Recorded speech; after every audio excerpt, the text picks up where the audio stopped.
laging ibinibilin ang ipanalangin ang mga ang pope, ang bishop, at ang priest. Bakit po, di ba? Kasi sa messages ng Our Lady of La Salette ay nireveal ng mahal na birhen na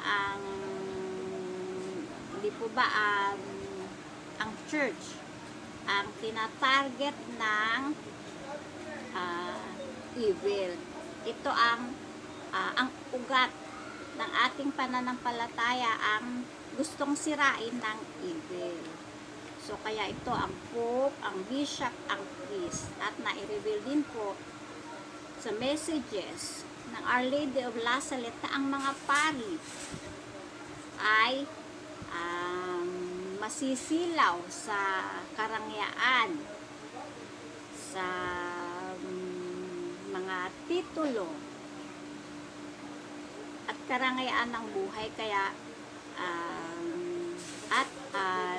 papasukin, pipiliting pasukin. At yun nga, di ba yung mga church natin ngayon ay napapasok na nai-infiltrate na ng demons sa mga luho at sa mga sa lust. So dahil dito naman sa lust, dito papasok ang Antichrist. So kaya ito na ipanalangin ang pope, ang bishop, at ang priest. At ang dahilan kung bakit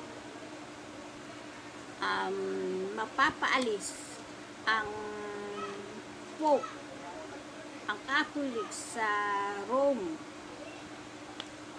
dahil ayun nga, ang mga pari ay masisilaw na sa kanilang mga karangyaan, sa money, sa title.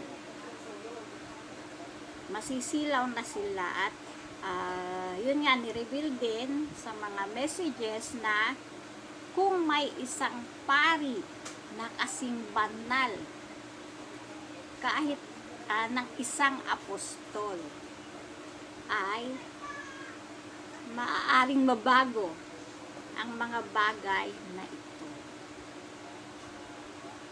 So yun po. So nasa atin din po ang nasa ating mga kamay, dahil habang hindi pa nangyayari ay may magagawa